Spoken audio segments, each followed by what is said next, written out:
morning, everybody. How you guys doing this morning? You guys doing good? Come on. Anybody have some coffee this morning? Coffee? We got the coffee? I'm on like cup number 3. Excited to be here with you guys. My name is Justin. I'm the youth pastor here at Hope City Church.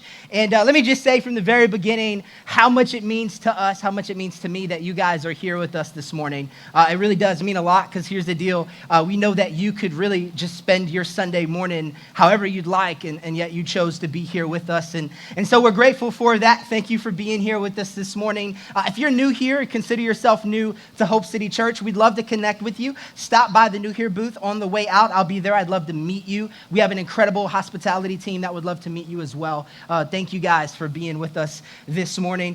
So our lead pastor and his wife, Tiffany, are out. They're out of town. They are in Northwest Arkansas. And I just want to hit pause for a minute because what in the world is in Northwest Arkansas, right? So I don't know. So I Googled it this week. I was like, you're going to Northwest Arkansas? What's in? So I Googled it. This is the first thing that came up is apparently Booger Hollow, Arkansas. That's in Arkansas. Population 7, including a coon dog. I don't even know what a coon dog is, but apparently they count it in their population. Something else that's in Arkansas is the home of Wally World. It's the home of Walmart, and I guess that explains a lot about Arkansas.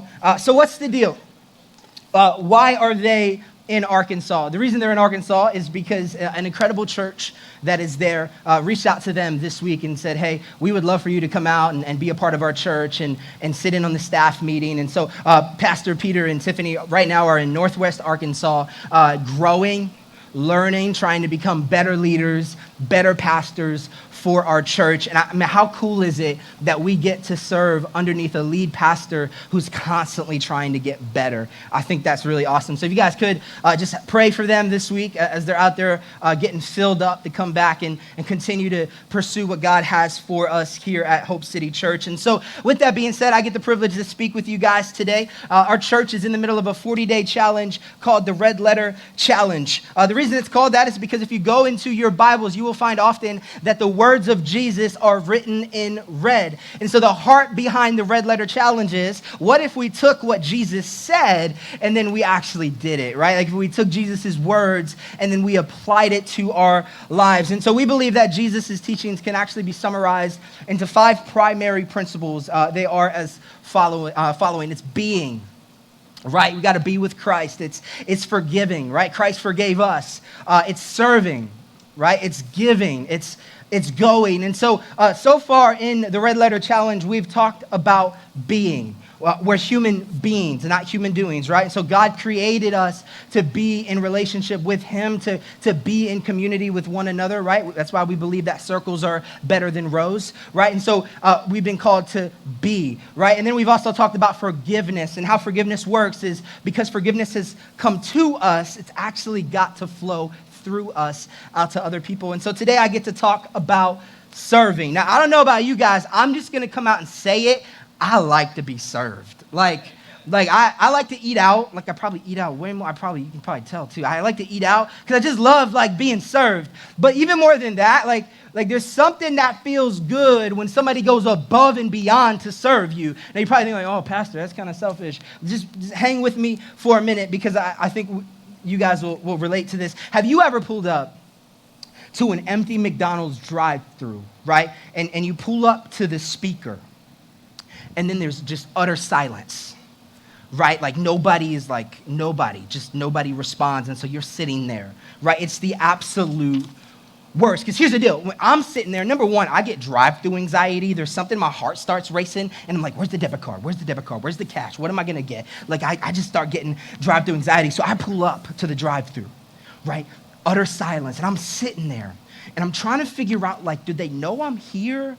And they're just ignoring me? Like, if we ignore him, maybe he'll pull off. Or like, what if they're in danger?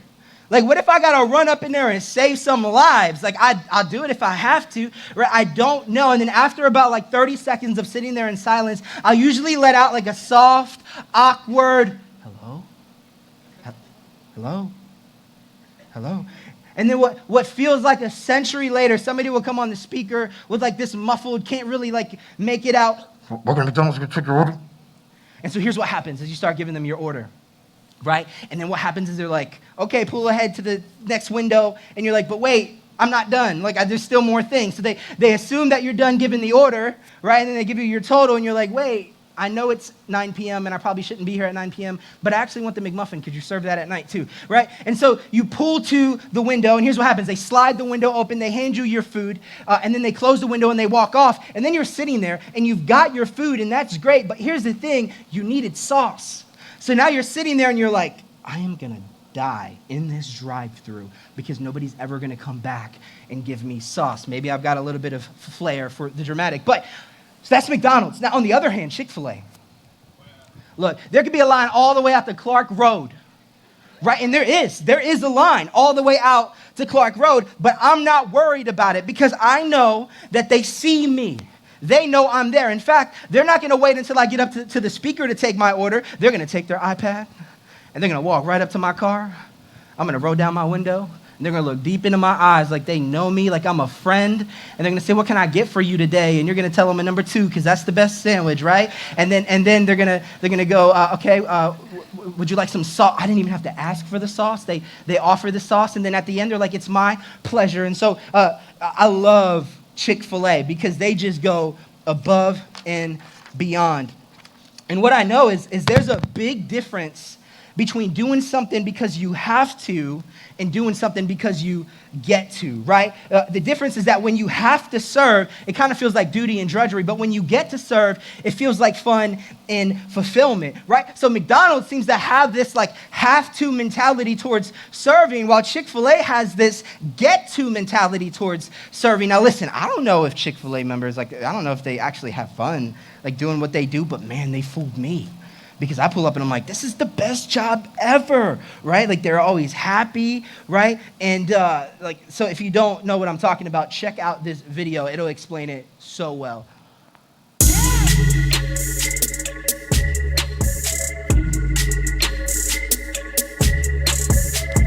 My name is Jerry. How can I help you today? Welcome to heaven. Ooh, yeah, I mean Chick-fil-A.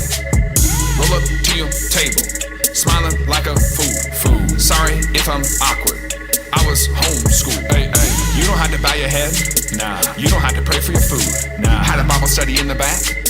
We already pray for you. Pre-blessed. It is my pleasure to serve you. Hey. It is my pleasure to serve you. Hey. We're serving the chicken the Lord's way, unless it's a Sunday. My pleasure to serve you. It is my pleasure to serve you. Hey. It is my pleasure to serve you. Hey. We're serving the chicken the Lord's way, unless it's a Sunday. My pleasure to serve you. Would you like perfectly crafted and drafted Polynesian sauce? Dipping and dabbing, using your napkin. You know they extra soft. Keep an eye out for the refill. Fill it up till it spill. Splash, splash, splash, splash. Would you like coca iced tea? You know the lemon's fresh squeezed. You know it. Whatever you need, just ask, cause I can do all things. It is my pleasure to serve you. Hey. It is my pleasure to serve you. Hey. We're serving the chicken the Lord's way, unless it's a Sunday. My pleasure to serve you. It is my pleasure to serve you. Hey. It is my pleasure to serve you. Hey. We're serving the chicken the Lord's way, unless it's a Sunday. My pleasure to serve you.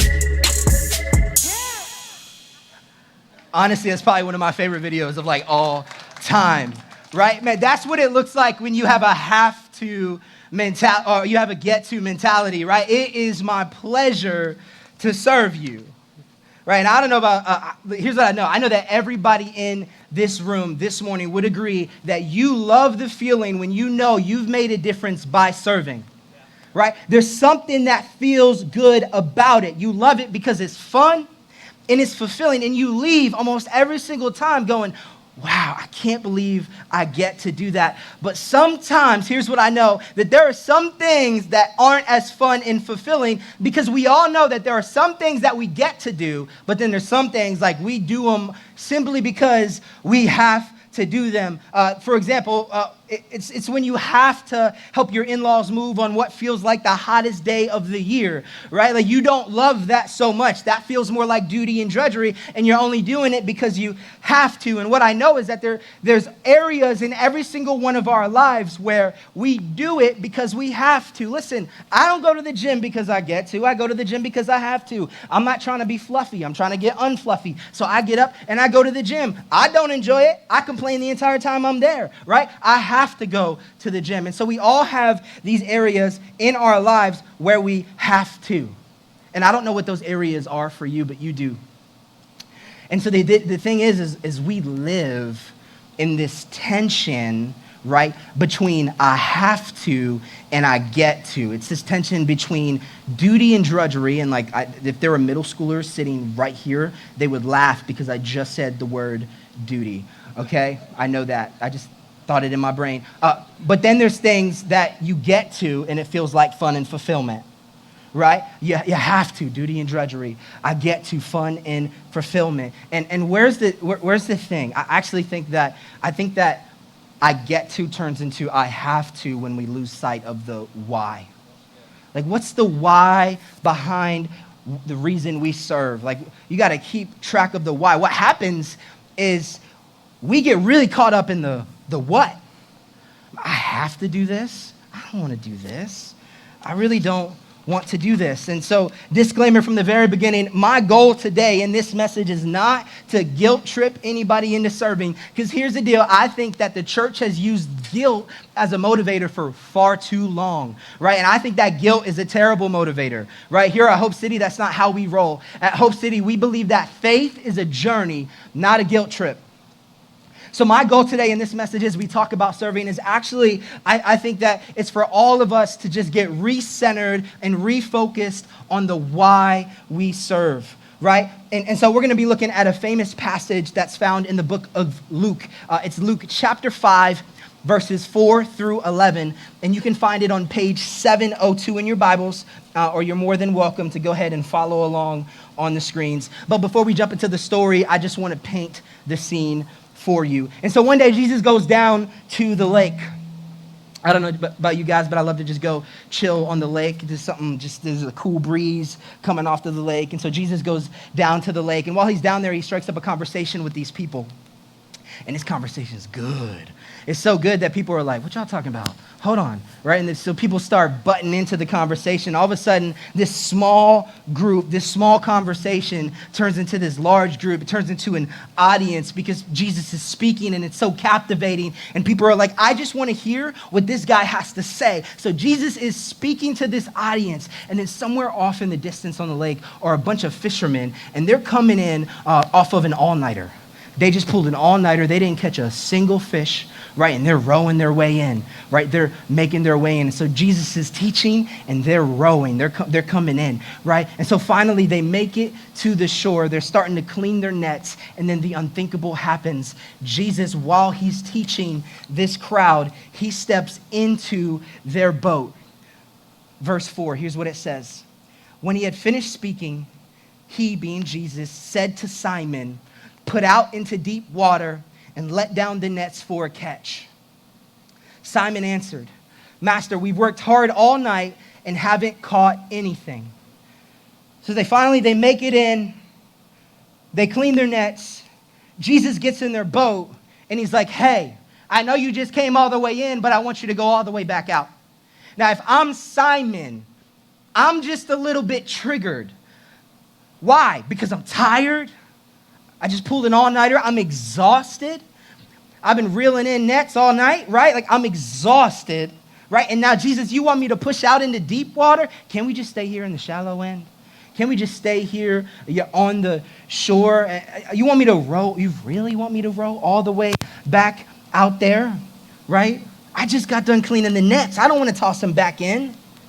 You see, the truth is, Jesus isn't asking Simon to go back out to deep waters because he wants Simon to catch him, a snack, right? Jesus isn't like, hey, we're going to go out there because I want some fish sticks. Like, we're going to go out there, we're going to catch some fish. That's not why Jesus is asking Simon to go out into deep waters. He doesn't want something from Simon. In fact, Jesus is actually extending an invitation to Simon because he wants something for him. But let's be real, because I think that's really the only thing you should be. Doesn't the invitation just seem inconvenient? Right? It's like, this is just the worst time ever. Like, it's just the absolute worst. And I look at this passage and it would make sense to me if Simon responded with, Jesus, I just pulled an all-nighter. Like, I didn't catch a single thing, so now that means I'm not eating today. Right? There's not food on the table for my family. Like, this is my livelihood. I'm not doing this for fun. This isn't a boating trip.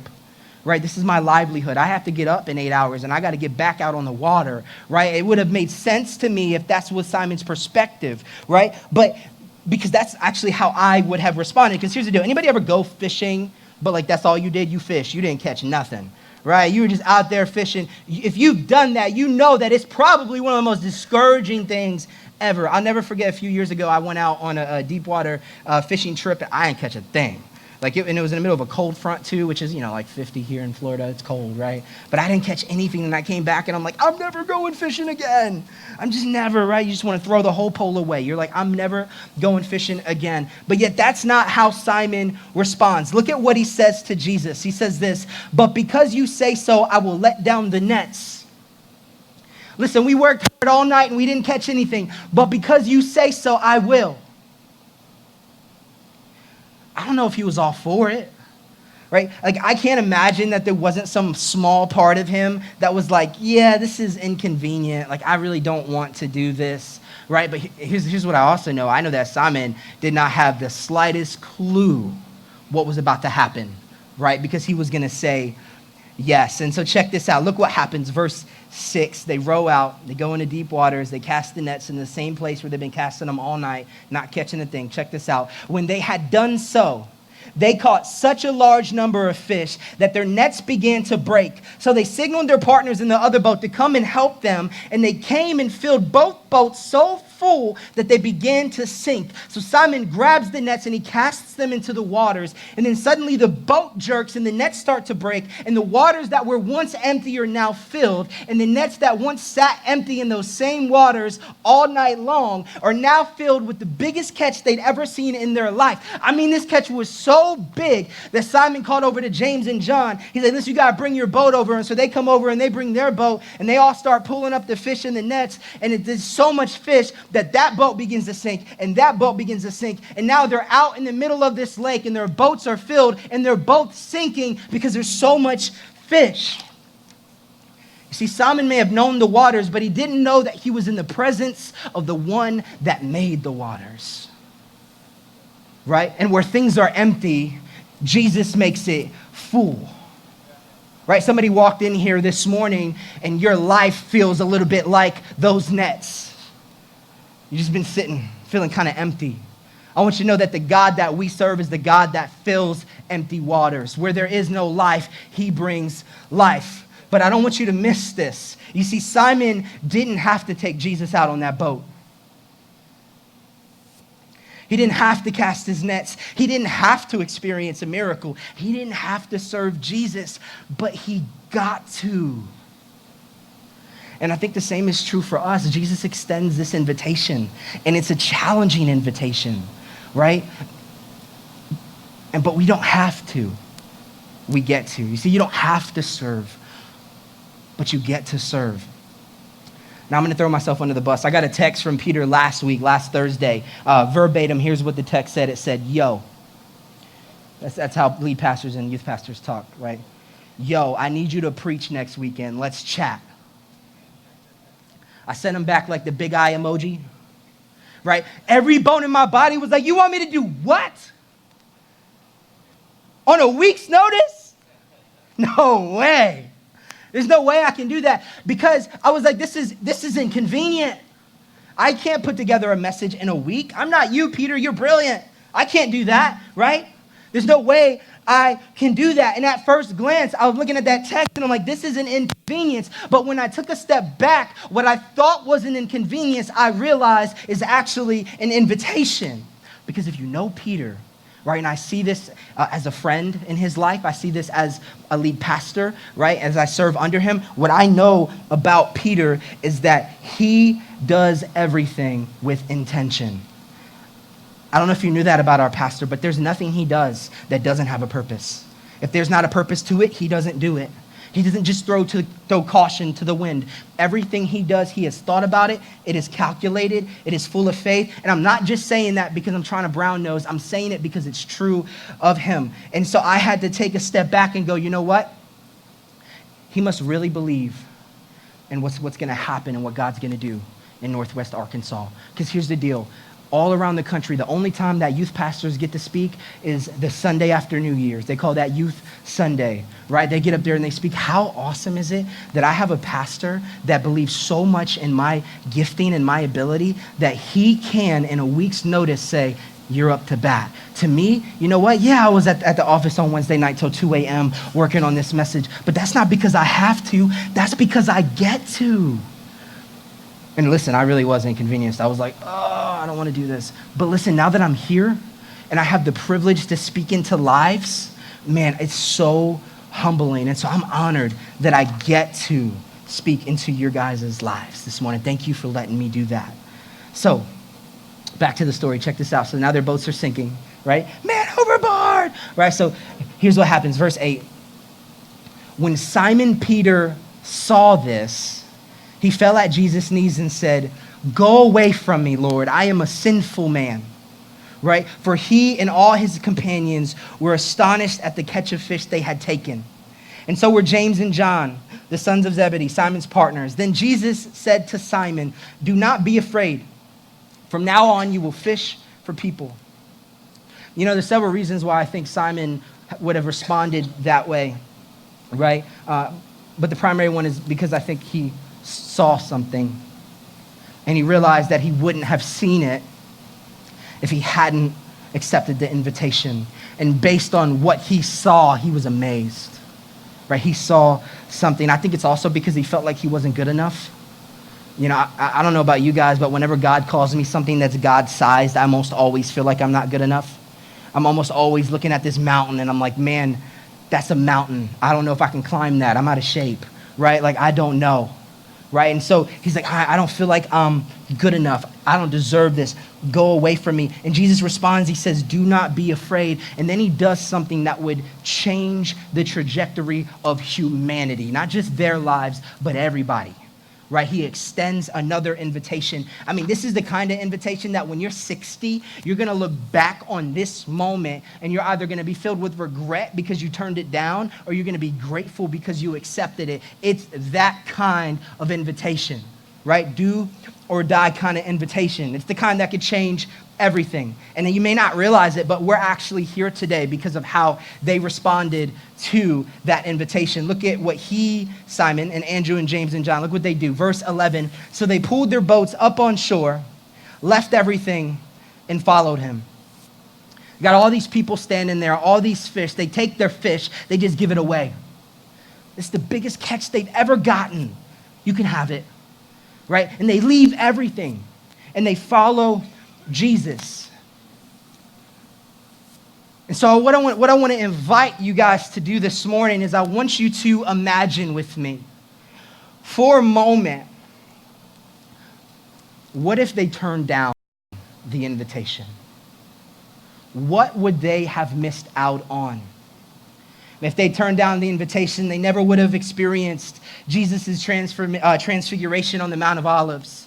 They never would have heard the greatest sermon ever preached, right? The Sermon on the Mount. They never would have seen Jesus heal the lepers or give sight to the blind or call the paralyzed to walk. They never would have been a part of feeding the 5,000 with some little boy's Lunchable, right? They never would have seen Jesus raised from the dead, right? They never would have seen the widow's son get raised from the dead. Peter never would have preached at Pentecost where 3,000 people got saved. He never would have raised Dorcas from the dead in the book of Acts, right? I could literally go on and on and on. We can be here all day as we talk about all the things that they got to experience because they accepted the invitation. The thing is if they didn't accept it, they wouldn't have experienced it. But don't miss this, God still would have done it. They just would have missed it.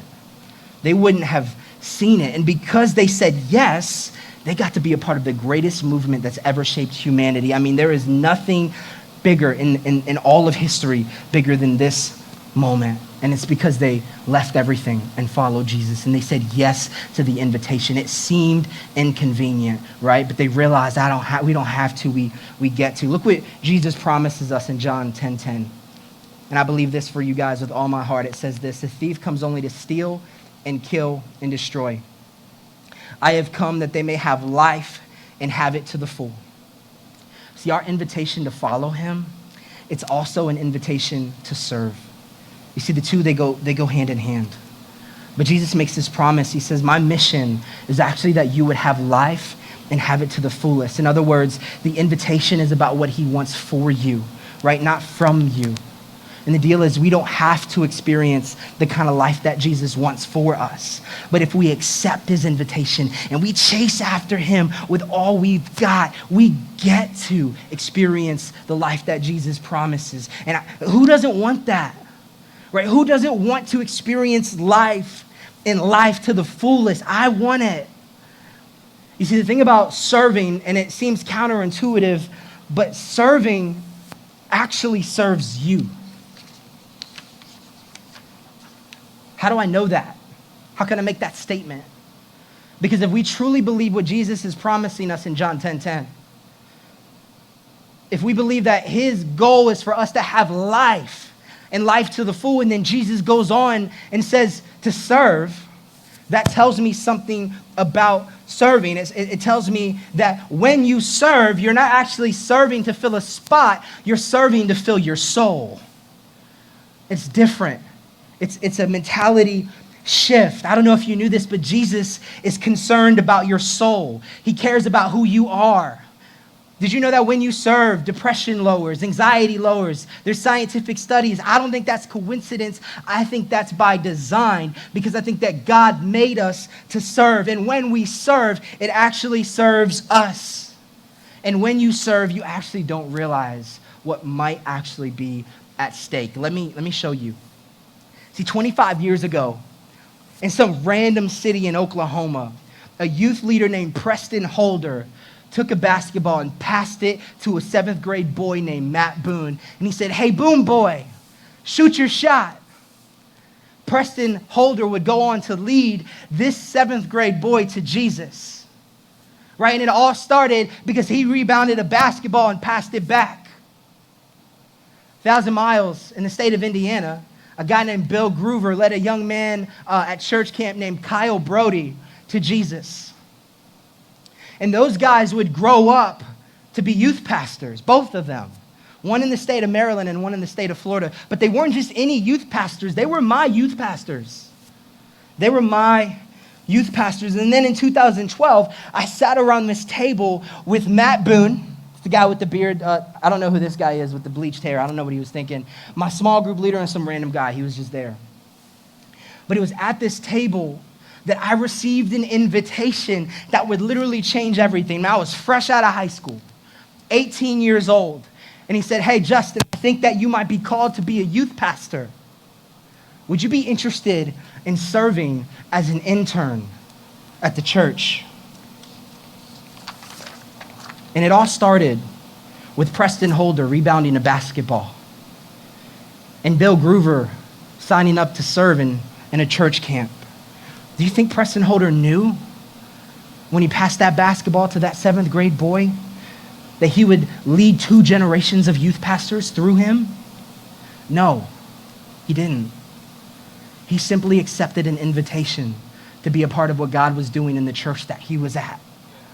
Right? Did Bill Groover know that by investing in Kyle Brody, that he'd be investing indirectly into Hope City Youth through my involvement? I don't think he had the slightest idea. But can I tell you that when you put on that serve shirt and you get on your hands and your knees and you're rocking a baby in that nursery, can I tell you that you might be serving an individual that's going to serve an individual that's going to impact the city You just don't realize it yet, but it could happen. Can I tell you that when you sign up to be a part of the roadies team, right, you're not just doing a job, you're creating an environment where people can come and have the most engaging, meaningful moment they'll ever have in their lives. That's with Jesus. We're not just getting a job done. You know, there's people that walk through here. This is their first time in church in years, maybe their first time ever in church every single Sunday.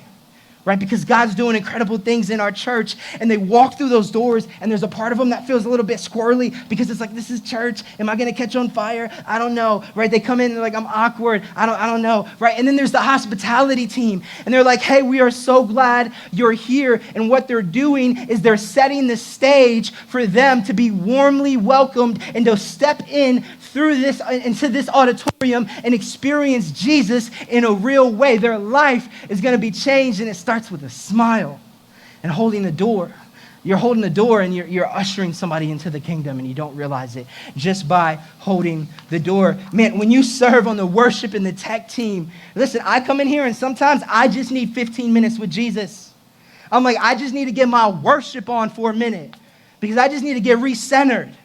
Right? And you get to lead people to the throne room of God. You get to lead people when you sign up, and you get to be a part of that. Right? And who knew that when you say yes to the invitation to serve, that your impact could go so far? I've never even met Preston. I've never even met Bill. I found Bill on Facebook and sent him a message and said, hey, you don't know me, but you've impacted me.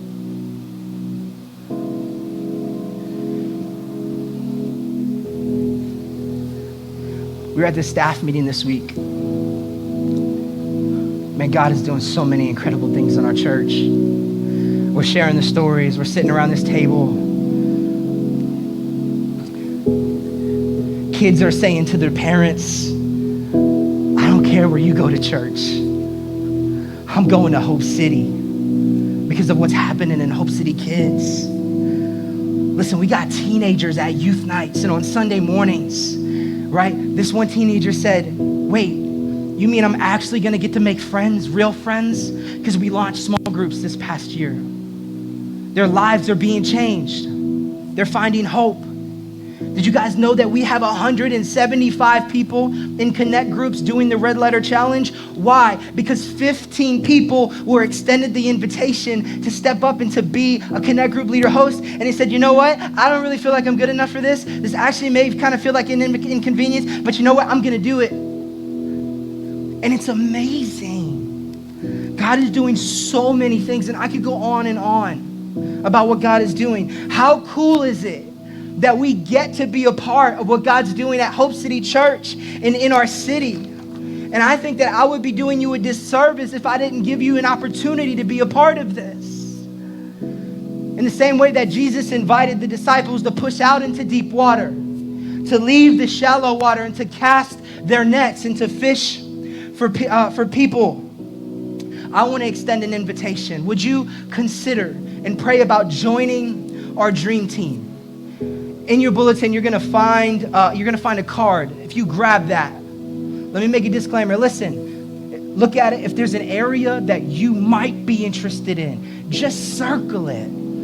You're not signing up to serve in that area. You're simply, it's a no strings attached. Show up, check it out. No strings attached. I'm just gonna say that again. This is not a contract, but we think that when you serve, you're gonna realize I'm not just filling a spot, I'm filling my soul, right? We're not just filling spots. I don't have spots on my team. We don't have spots on our team. We've got opportunities. We've got opportunities to impact individuals that are gonna go on to impact individuals that are gonna impact cities. We have an opportunity to be a part of a God move. What does Jesus want for us? He wants us to experience life and life to the full. And so today I want to extend this invitation guilt-free. I'm simply saying this is the God move, and if you don't get with it, you're going to miss out. And I don't want you to miss out. So if you want to be a part of that, you can fill that out. We'll reach out to you. We will. But what are you going to say to the invitation? We do it because we get to, not because we have to. Let me pray for you guys. Thank you so much.